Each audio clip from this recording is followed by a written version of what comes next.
That morning, I opened the door and froze. Standing there in a navy blue suit with a fresh layer of lipstick and a leather bag clutched tightly under one arm was Virginia Whitaker, my late husband's mother, my mother-in-law, and the woman who had made it her life's mission to remind me, at every opportunity, that I was nothing without her son. She didn't even wait for me to greet her. "We're going to see the lawyer," she said, brushing past me into the house like she owned it. "I know about the house. The one Miss Delilah left you. Why didn't you tell me?" Her voice was sharp, brisk, and utterly devoid of warmth. I didn't answer right away. My mind stumbled over her words. How did she know? I had only learned about the inheritance the night before. I hadn't told anyone, not even Emily. I followed her slowly into the kitchen, my heart thudding with the kind of dread that felt old and familiar. Virginia was already surveying the space like a general inspecting a battlefield. "You're still buying these cheap groceries," she muttered, peeking into my fridge, then letting it slam shut. "And look at Emily, she's skin and bones. You're feeding her junk. Do you even know what she needs?" 7 years of this. 7 years of watching her parade through my home, making comments, undermining every choice I made. And yet I never stopped her, because I thought Emily needed a grandmother, because I didn't want to create more absence after Matthew died. That was always my reason. But lately, it had started to feel like an excuse. She sat down at the table, smoothing out the pleats of her skirt with a practiced grace. "Well," she snapped, "are we going to sit here all day, or are you going to change into something appropriate? We're seeing the lawyer at 10. I've already cleared my schedule. The lawyer, the inheritance, the apartment in downtown Charleston, the cottage on Edisto Island, and the sum of money I couldn't even wrap my mind around yet. It was real. Delilah Boone had left it all to me. I barely remembered her. My late husband's distant aunt, someone I'd only met a few times at dusty family gatherings years ago. But her letter changed everything. I hadn't slept after reading it. I'd sat on the edge of my bed, clutching the envelope, rereading her words until they burned into my chest. "Don't let anyone make decisions for you, Lauren. Not even when they say it's for your own good. Especially then." I wasn't sure what Delilah had seen in me, or why she'd chosen me over a long list of distant relatives. But for the first time in years, someone believed I was capable. And that belief terrified Virginia. She took out a little notepad from her purse and placed it in front of her like it was a weapon. I made a list of what we need to ask the lawyer. Value of the estate, taxes, investment options. We'll talk to a financial advisor after. We need to plan this properly, Lauren. You can't go into this like a child playing with Monopoly money. I blinked. We. Virginia raised an eyebrow. "Well, of course. You've never handled anything like this before. And let's be honest, you don't have the best track record with responsibility. Just look at this place. You're overwhelmed. It's written all over your face." Something in me tensed. I looked around my small kitchen, the clean dishes drying on the rack, the morning sun filtering through the thin curtains, the empty cereal bowl Emily had left in the sink before school. This was my life. Not glamorous, but mine. Virginia leaned forward. "You're not ready to manage something like this alone. I'll help. I'll take care of it for Emily's sake." For Emily's sake, always those words. She didn't notice the way my fingers curled into fists beneath the table. She didn't see the battle taking shape behind my silence. I had said yes to her control for 7 years. I had let her decide, organize, arrange, approve. I had told myself it was easier, safer. But now, for the first time in so long, I wasn't sure I believed that anymore. And I had a letter in my nightstand that whispered, "You don't have to live this way." I looked at Virginia, her eyes sharp and expectant, her mouth ready to dictate my next move, and I realized I didn't know what would happen next. But I knew one thing. I wasn't going to let her walk all over me again. Not this time. I didn't tell her I'd already seen the lawyer's name in the envelope. I didn't tell her about the way my hands shook when I read Miss Delilah's letter. I didn't tell her anything, because, truthfully, I was still trying to understand it myself. The night before, after Emily had gone to bed, I got the call. A calm, measured voice on the line introduced himself as Mr. Thaddeus Granger, a notary in downtown Charleston. He said, "Miss Delilah Boone named you the sole beneficiary in her will." Just like that. No build-up. No preamble. I thought it was a mistake. Delilah Boone. A woman I'd only met 3 times in my life. Once at Matthew's graduation from college. Once at our wedding. And once more years ago when she visited us unexpectedly and brought Emily a little silver bracelet she was too young to even wear. I hadn't seen or heard from her since. I never even knew she was watching from afar. I remember sitting down at the kitchen table after the call, still in my work clothes, the lights low. I just stared at the wall. The words didn't feel real. An apartment in the historic district, a beachside cottage, and what he referred to only as a significant sum. I didn't ask how much. I couldn't. It felt wrong to talk about money with someone who hadn't even had the decency to die anonymously. No, she had left a letter, handwritten, sealed in a creamy envelope with my name on it in looping cursive. To Lauren with love. From Delilah. I opened it slowly, like it might disappear if I moved too fast. Dear Lauren, if you're reading this, I've already gone. Don't be sad for me. I've had a long, strange, beautiful life. I chose to leave what I had to you, not out of pity, but because I see something in you I once saw in myself. You are stronger than you believe. But here's what matters more than the money or the house. Don't let anyone decide for you. Even if they say they love you, especially then, you are allowed to live a life that belongs to you. I read it once, twice, and then cried for the first time in months. Delilah Boone, who hadn't seen me in over a decade, somehow knew me better than most. She had seen my silence and recognized it not as peace, but surrender. For 7 years after Matthew died, I had been quiet. I got up at 6:30 every morning, made oatmeal, paid bills, went to work, helped Emily with her homework, listened when Virginia came over with her endless critiques, disguised as concern. You shouldn't buy name-brand milk. Emily's skirt is too short. You're spoiling her with those running shoes. At first, I was grateful for the help. She watched Emily after school while I worked. She brought casseroles. She helped with the funeral. I thought we were building something that resembled family. But it changed so quickly. Her kindness turned into conditions. Her suggestions became commands. And somehow, I stopped making choices without looking over my shoulder. The worst part, I didn't even notice. Not until Delilah's letter. I remember sitting on the edge of my bed that night, the house silent, only the ticking of the old wall clock keeping me company. I reread the letter again and again, my eyes tracing the same looped handwriting as if searching for a hidden instruction. There was none, just one message, quiet but powerful. This is your life, Lauren. Start living it. But by morning, reality returned. And reality, in the shape of Virginia Whitaker, was now sitting in my kitchen with her list of financial strategies and an urgent desire to seize control. She didn't ask me how I felt. She didn't ask what I wanted. She assumed, as always, that her way was the only way.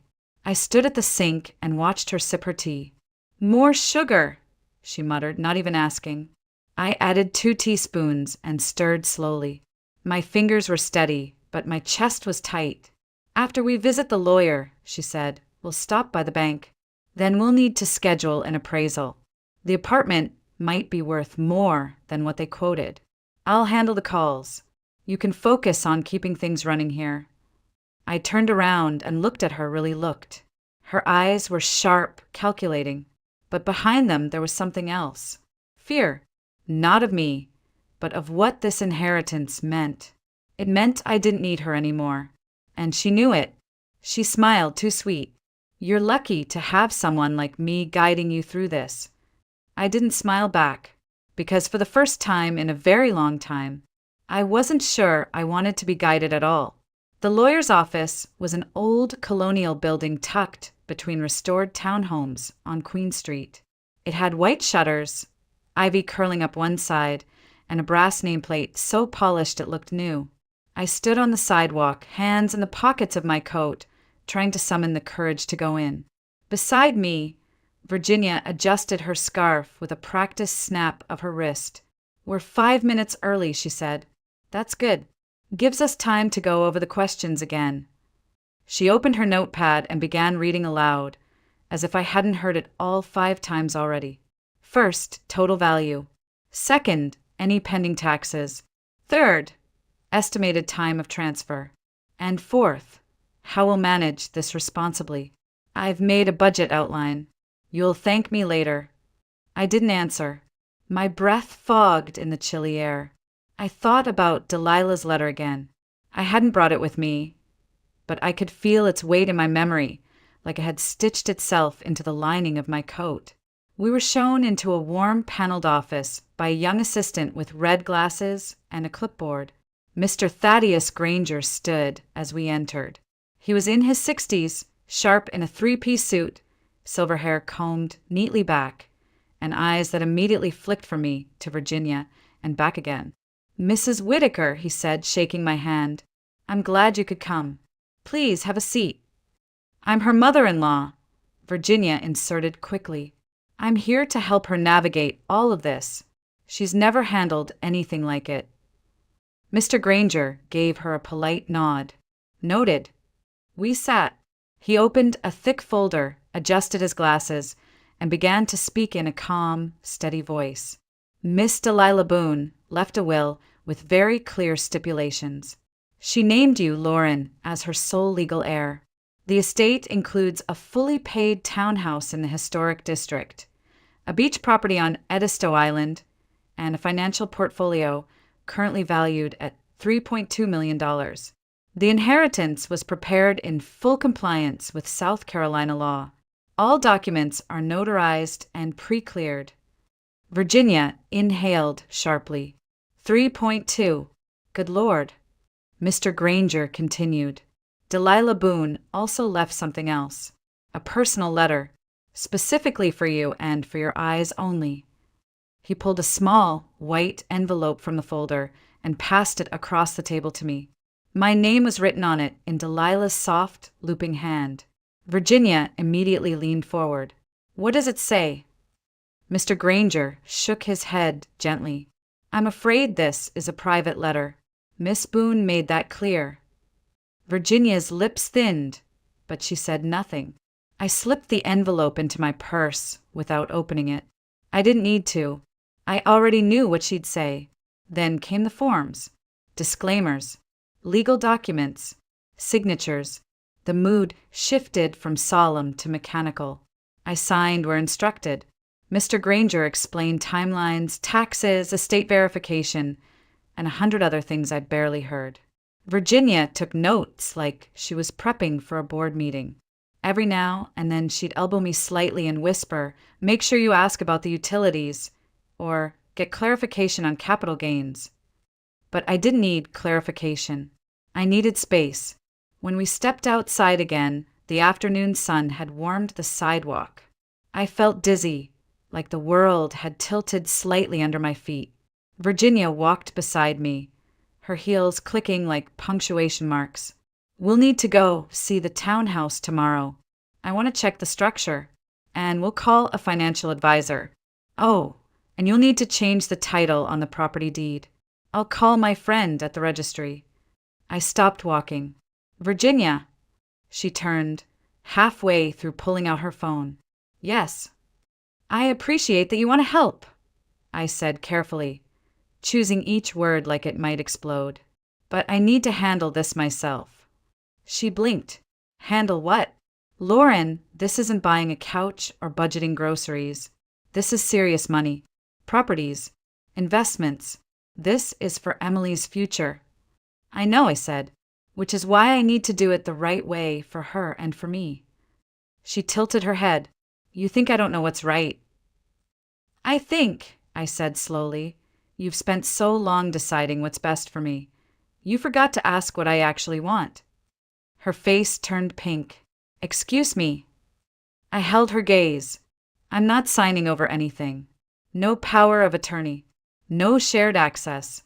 This is mine, Virginia, and I'll manage it on my own."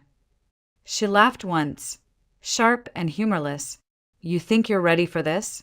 You've never made a major decision in your life. You think reading a little letter makes you strong." I didn't flinch. No, but surviving 7 years of silence, of biting my tongue while you ran my life, that made me strong. For a moment, the street was quiet except for the wind rustling through the palmetto trees. Then she said it. "If you keep this up, I'll make sure social services hears about it. I'll tell them you're unfit, that you're neglecting Emily for money." I looked at her, and I didn't even feel anger, just clarity. "Then you'd better be ready for what comes next, Virginia," I said quietly, "because you just made this war." That night I didn't sleep. I lay in bed staring at the ceiling, listening to the faint hum of the refrigerator through the walls, the occasional creak of the house settling.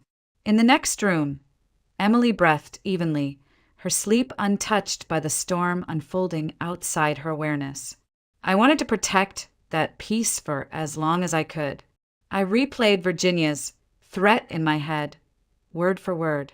"I'll make sure social services hears about it." The word sounded like something from a bad drama, but I knew her, knew how far she'd go. I had seen her manipulate entire family gatherings with a raised eyebrow and a well-timed sigh. I had watched her twist the narrative so smoothly that by the end, people were apologizing to her for things she had done. I knew she wouldn't hesitate to pull the same trick with authorities if it meant regaining control. But this time I wouldn't be silent. The next morning, I got up before the sun. I made coffee, sat at the kitchen table, and pulled out the old spiral notebook Virginia had shoved into my hands the day before. The one filled with plans, financial charts, bullet points, and underlined phrases like inheritance use priority, education, housing, trust management. Her initials were everywhere, like she had already signed ownership of my life. I flipped to the first page. Then I slowly, methodically tore it out. And the next, and the next. Page after page. I ripped them clean from the binding. I crumpled them into a ball and dropped them into the trash. The notebook felt lighter in my hands after that. Emptier, or maybe just finally mine. I grabbed a pen and turned to a blank page. At the top, I wrote in block letters, my plans. Not hers, not ours, mine. 1. See the townhouse. Alone. 2. Meet the neighbors. Learn who Delilah trusted. 3. Decide what to do with the beach cottage. 4. Talk to Emily. Honestly. No more shielding. 5. Find a lawyer. I paused after number 5. I didn't have to write more. For once, I didn't need to fill the page with instructions. What mattered was that these were my decisions, not reactions to someone else's pressure. Later that morning, Emily shuffled into the kitchen, her hair tangled, eyes still full of sleep. "Hey," she murmured, yawning. "Did Grandma come back?" I smiled softly and poured her some tea. No, but she might. She sat at the table, stirring her tea quietly. After a moment, she asked, "Mom, are you okay?" I met her gaze. She was only 15, but there were moments when her eyes reminded me of someone far older, of myself maybe, or of someone who had had to grow up too fast. "I'm okay," I said, and for the first time in a long time, I meant it. At 10 a.m., the phone rang. I picked it up on the second ring, bracing myself. "Good morning," the voice said. "This is Elena Matthews from the Charleston Department of Family Services. We've received a concern filed about your household. I'd like to schedule a time to talk." There it was. I felt a strange calm settle over me, like something inside had already accepted this moment hours ago. "I understand," I replied. "When do you want to meet?" We arranged a time. 2 days from now. I made a list of documents to prepare. Pay stubs, utility bills, Emily's report cards, her enrollment in school. I would not be caught off guard. Then I called the one person I wasn't sure would answer. Justice and Granger Law. A woman's voice answered. Hi, this is Lauren Whitaker. I saw Mr. Thaddeus Granger yesterday regarding an inheritance. I need to speak with someone about legal protection for myself and my daughter. There was a pause. Let me transfer you. After a few rings, a new voice came on the line. Calm, professional, male. I'm Ian Caldwell. What can I help you with, Ms. Whitaker? And so I told him everything. The inheritance, the threats, the manipulation, the latest call from Child Services. He listened in silence, asking only a few clarifying questions. Then he said, We deal with these types of situations more often than you'd expect. I'll take your case. You'll need documentation. But if your story is accurate, and I believe it is, we can handle this. I exhaled for what felt like the first time all morning. Thank you, I whispered. That night, Emily sat beside me on the couch, her homework open on the coffee table but untouched. Mom. Yes, sweetheart. I overheard you talking to someone. Are we in trouble? I shook my head. No, but someone's trying to cause trouble, and I'm not going to let them. She was quiet for a moment. Then she asked, Is this because of the house? I nodded slowly. She bit her lip. Grandma's not happy, huh? No, I said gently. She isn't, but that doesn't mean we have to let her make the rules. Emily looked at me for a long time. Are we allowed to say no to family? I smiled, even as something sharp twisted in my chest. Yes, especially when family stops acting like family. She leaned against me and whispered, Then I'm glad you are. We sat like that in silence, the night pressing softly against the windows, and I knew. I was ready for whatever came next. 2 days later, at exactly 2 p.m., I walked into the Charleston Department of Family Services with a folder clutched to my chest. Inside were the documents I'd prepared: pay stubs, Emily's school attendance reports, her honor roll certificate, a list of her extracurriculars, dance, piano, the student leadership group, proof of a normal, healthy, present life. The building smelled like paper and cold air. The woman who greeted me was in her 50s, with tired eyes and a no-nonsense voice. Mrs. Whitaker, I'm Elena Matthews. Thank you for coming in. We sat across from each other in a narrow office that felt too bright. She opened a file, flipped through some pages, and said, A report was submitted by a Mrs. Virginia Whitaker. She claims you've become unstable after receiving a large inheritance and are neglecting your daughter as a result. I didn't flinch. Instead, I calmly opened my folder and laid out the pages like armor. I told her about our daily routine, about Emily's academic progress, her social life, our dinners together, the stability of our finances. I told her that the inheritance had been received less than a week ago and that, outside of paperwork, nothing in our day-to-day life had changed. I told her the truth, and I told her, delicately, about Virginia. I didn't say she was manipulative. I said she was concerned. I didn't call her controlling. I said she struggled with boundaries. But I made it clear this was not about child welfare. This was about power. Elena listened closely, occasionally jotting things down. We will need to do a home visit, she said finally. Speak with your daughter, possibly a few neighbors. I nodded. That's fine. She offered a small smile. You seem prepared, Mrs. Whitaker. I've had time, I said. That evening, back at home, Emily sat curled on the couch, her schoolbooks scattered in front of her. How was it? It went well, I said. They're going to come talk to you. Just be honest, okay?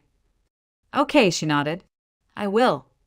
She hesitated before adding, What if they believe her?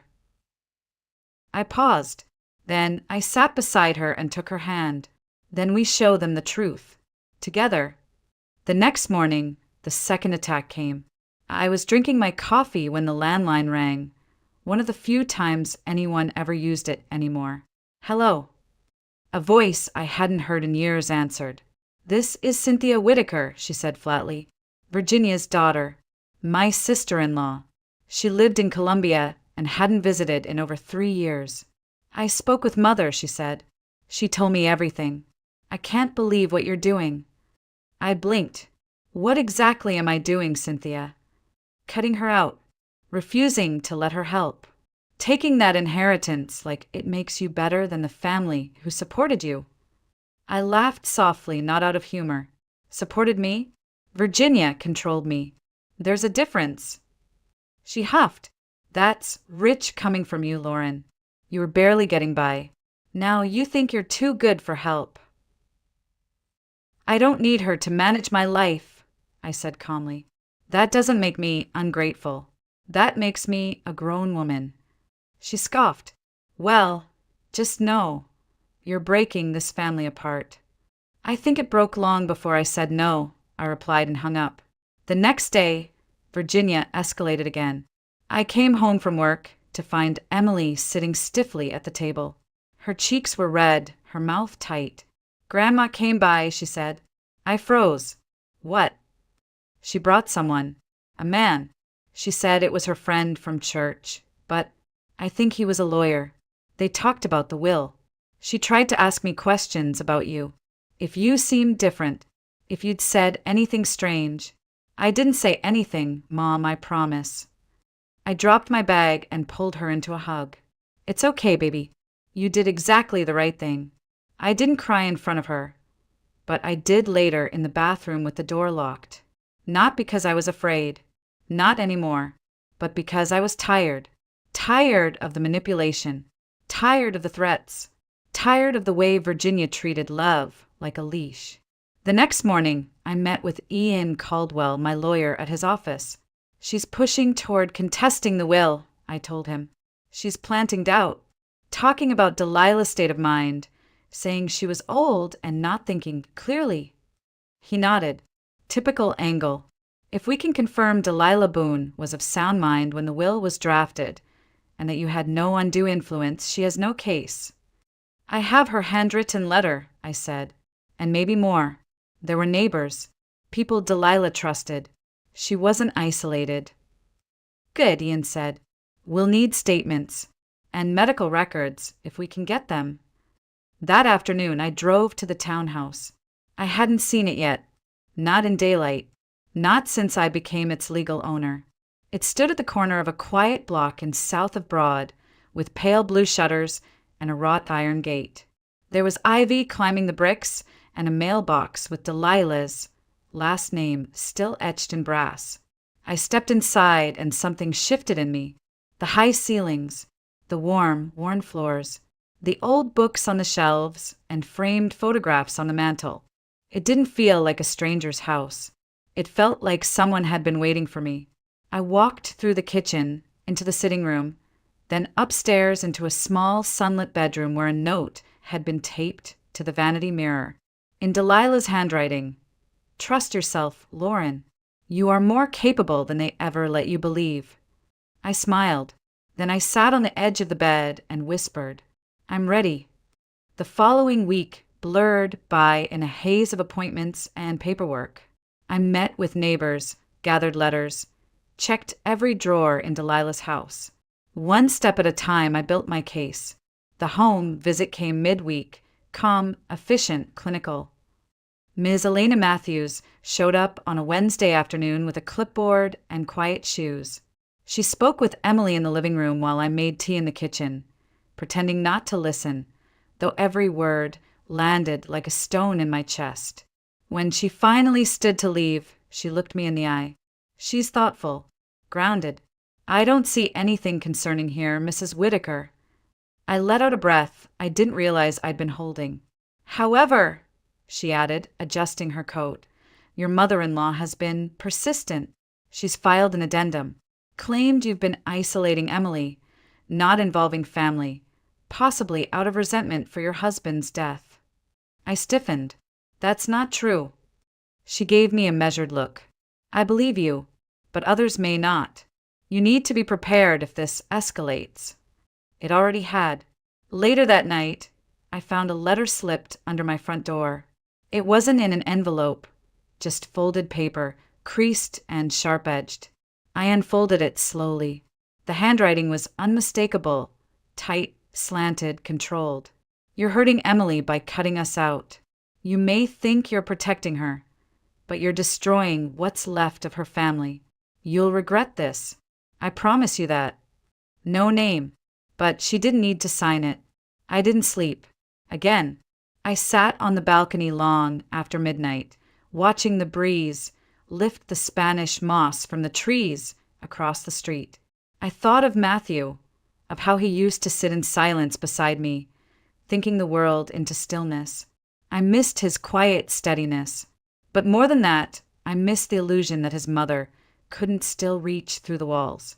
By Friday, my lawyer had collected signed statements from two of Delilah's closest neighbors, women in their 70s who confirmed Delilah's clarity of mind and fierce independence.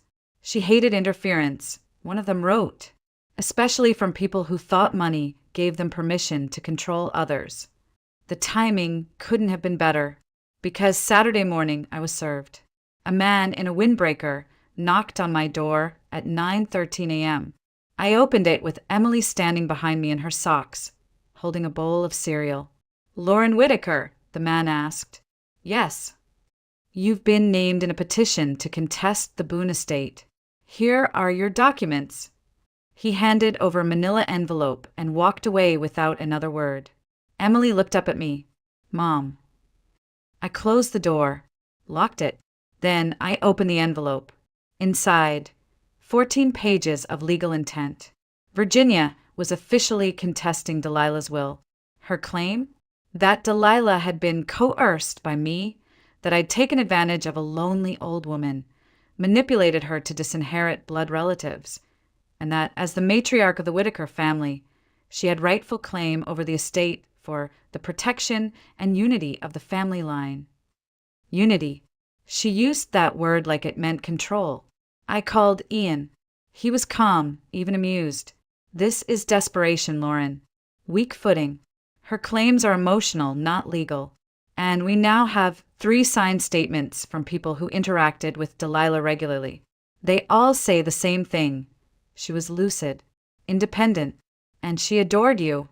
I sat at my kitchen table, staring at the letter. What if they don't care about the truth? What if it's just about who yells louder? "It won't be," he said. "Not with this kind of case. We'll fight her on paper. With facts. With her own history of interference. You'd be surprised what kind of pattern someone leaves behind when they've been playing this game too long." A few hours later, I got a call from the private school Emily had applied to the previous month. They were offering her a partial scholarship based on her academic record and extracurriculars. It wasn't the full amount, but with the inheritance, I could cover the difference easily. I wanted to tell someone. I wanted to call Matthew, or even Delilah, but all I could do was smile at Emily as I gave her the news. She threw her arms around me. "We're getting out of here, aren't we?" I nodded. "We are." That evening, I returned to the townhouse. I walked from room to room again, this time more slowly with purpose. I opened the drawers in Delilah's old writing desk, looking for anything she might have left behind. Notes, photographs, evidence of her state of mind. What I found was better. In the bottom drawer, tucked between faded stationery and a yellowed ledger, was a folder.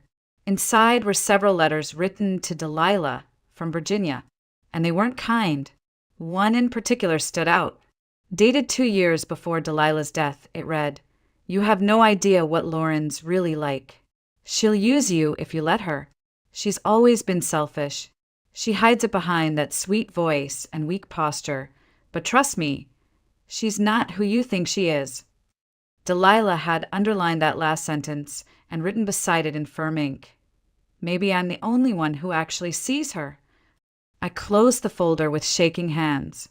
This was everything. Proof that Virginia had tried to smear me long before the inheritance, and that Delilah hadn't been fooled. Not for a second. For the first time in weeks, I felt something warm build in my chest, not fear, not anger. Resolve. That morning, I stood in front of the mirror for a long time, not to check my hair, but to remind myself I belonged in that courtroom. Not because I inherited something, but because I survived everything. The hearing was set for 9 a.m. at the Charleston County Probate Court, a sandstone building with ivy creeping up its north side and the weight of 100 years sitting heavy in its halls. I arrived early, dressed in navy blue, my hair pulled back, face bare. I didn't want to look powerful. I wanted to look clear, steady, unshakable. Virginia arrived 15 minutes late. She wore a pearl brooch and a face that looked carved from bone. Tight, pale, brittle. Cynthia flanked her like a political aide, carrying a folder so thick it bent her arm. They didn't look at me when they passed. Emily stayed home as we'd agreed. No child should have to sit through a morning where love was weaponized in front of strangers. Ian met me just outside the courtroom. He gave a small nod and said, "We're ready. You know the judge. Stern but fair. Stick to the truth. Let them dig their own hole." Inside, everything was quiet except for the shuffle of papers and the murmur of formality. The judge, a woman in her 60s with sharp eyes and a clipped voice, read the opening statements. Virginia's lawyer, a man named Landon Clay, stood first. He painted a portrait of concern. "My client only wishes to ensure that the will of Miss Delilah Boone was not influenced by grief, manipulation, or emotional dependency. We contend that Mrs. Lauren Whitaker, recently widowed, may have cultivated an unbalanced relationship with the deceased in order to secure financial control."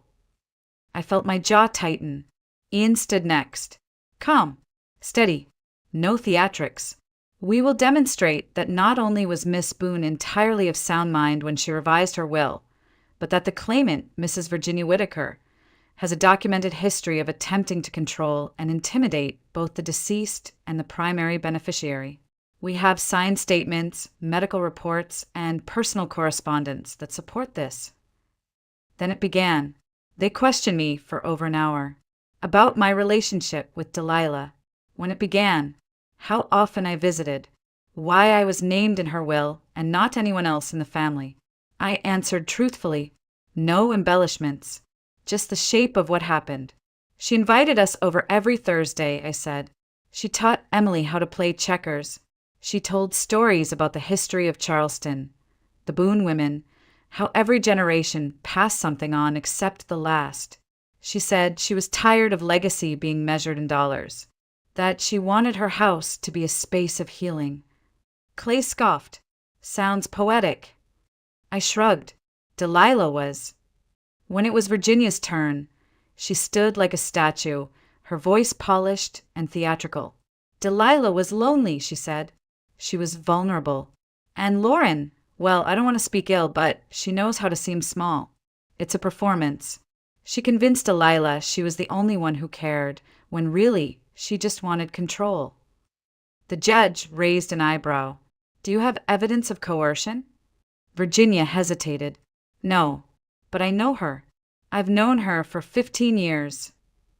Ian stood. "Your Honor, we'd like to submit a series of letters, written by Mrs. Whitaker and by Miss Boone herself, detailing the nature of their relationship, and a separate set of letters, written by Mrs. Virginia Whitaker to the deceased, attempting to discredit Lauren long before the will was revised." He handed over the folder, the one with the slanted handwriting, the one with Delilah's own note, underlined in ink. "Maybe I'm the only one who actually sees her." The judge read in silence. Then she looked up and asked, "Mrs. Whitaker, did you ever ask to be included in the will?" "No," I said. "Did you know you were being named as beneficiary?" I paused. "Not until after her death." "Did you expect to inherit anything?" "No," I said again. "Delilah gave us her time, her stories, her kindness. That was more than enough." She nodded. Then she turned to Virginia. "You're her daughter-in-law, yes?" "Yes." "And when was the last time you visited Miss Boone before her passing?" Virginia's lips parted, then closed. It had been some time. We had a disagreement. The judge raised an eyebrow. I see. Silence stretched across the courtroom. By the time the judge adjourned, the tone in the room had shifted. I could feel it, like a window opening after weeks of suffocation. Outside, on the courthouse steps, Virginia approached me. For the first time, she didn't look angry. She looked tired. Her voice was quiet. "You've made a terrible mistake, Lauren." I tilted my head. "No, I think I finally stopped making them." Her eyes narrowed. "You've turned Emily against me." I smiled. "No, you did that all on your own." She blinked, and for a moment I thought she might slap me. But instead, she turned and walked down the steps, her heels clicking against the stone, echoing like a retreat. Back home, I told Emily everything. We sat at the kitchen table, 2 mugs of cocoa between us. She listened quietly, nodding, asking a few questions. Then she said, "Do we still get to keep the house?" I laughed softly. "Yes, we do." "And Grandma?" I hesitated. "We'll set boundaries. Firm ones." She leaned back, arms crossed. "Good. I like the part where we say no." I looked at her, my daughter, brighter than any inheritance. And I knew we'd won more than a court case. We'd won freedom. 2 months later, we moved into the townhouse on Church Street. The probate judge ruled in our favor in less than a week after the hearing, citing overwhelming evidence of intent and clarity in Delilah Boone's will. Virginia never appealed. Maybe she knew she'd already lost more than a legal case. She lost the illusion of control. And maybe, finally, the image she had of herself as the unquestioned matriarch. The first night in the new house was quiet. Too quiet, almost. Emily wandered from room to room in socks, marveling at the old creaky floors and hand-painted tiles in the bathroom. In the kitchen, she opened a drawer and pulled out a set of tarnished silver spoons, holding them up like museum pieces. "Do you think Delilah used these every day?" she asked. I smiled. Probably. She wasn't the kind of woman who saved things for someday. That stuck with me. I started using the silverware too. And the good china. I lit candles in the dining room even when it was just the 2 of us. I stopped saving my life for later. I left my old job 2 weeks after the move. Quietly, gracefully. No speech, no party. I'd been working at the city permit office for 9 years, and while it paid the bills, it had slowly drained me dry. I used a small portion of the inheritance to open something I'd never dared dream about before, a studio. Not a yoga studio, not a pottery studio, just a place. For writing, for photography, for projects I hadn't named yet. A room with floor-to-ceiling windows and too many plants. A space that felt like breathing. People asked, of course. Neighbors, former coworkers, parents from Emily's new school. "You really live in that Boone place now?" "Yes." "Did she really leave it all to you?" "She did." And then the question always came in one form or another. "Why you?" And I'd always pause, because the truth wasn't easy to put into a single sentence. Delilah left me the house because I listened. Because I stayed. Because when the rest of the world saw an old woman with dusty curtains and a strange family, I saw someone who refused to be invisible. She didn't just leave me a house. She left me permission to stop apologizing, to stop shrinking, to stop waiting for someone to give me space. Emily thrived in her new school. She made friends, joined the drama club, got cast in a small role as a firefly in A Midsummer Night's Dream. I cried watching her flit across the stage in a glittery homemade costume, arms spread like wings. After the show, Virginia was waiting by the exit. I hadn't seen her since the court ruling.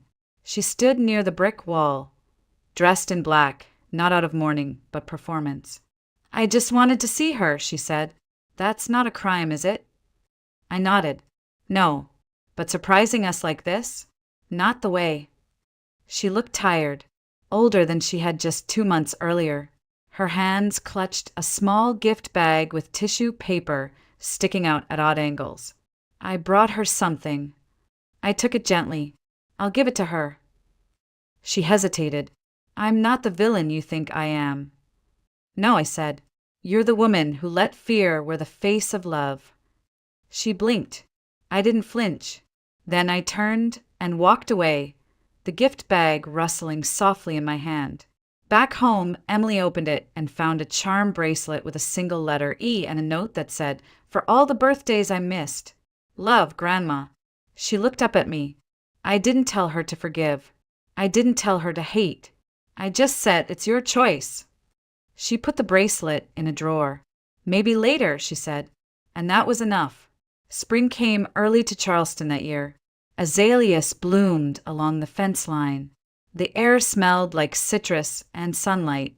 Emily planted herbs on the windowsill and named them things like Queen Basil and Sir Mint-a-Lot. She laughed more, slept better. So did I. One afternoon, as we sipped lemonade on the porch swing, she looked at me and asked, "Do you think Dad would have liked this house?" I closed my eyes for a second, then opened them to the soft sway of magnolia branches overhead. "I think he would have loved seeing us in it," I said. "Safe, free, ourselves." She nodded and leaned her head against my shoulder. And just like that, the house wasn't haunted anymore. It was home. Sometimes the people who try the hardest to control us are the ones who fear losing their version of who we used to be. But growth demands space. Healing requires silence. And real freedom begins the moment we stop asking for permission to be ourselves. Lauren didn't win because she fought harder. She won because she stopped shrinking. Because she chose to protect peace over legacy and truth over tradition. So if you've ever been made to feel small for choosing your own path, remember this. You don't owe anyone your silence just because they share your blood. You get to choose your voice. You get to write your ending. And sometimes saying no more is the most loving thing you'll ever do. Welcome to AITA Stories, where Reddit revenge stories aren't just told, they're lived.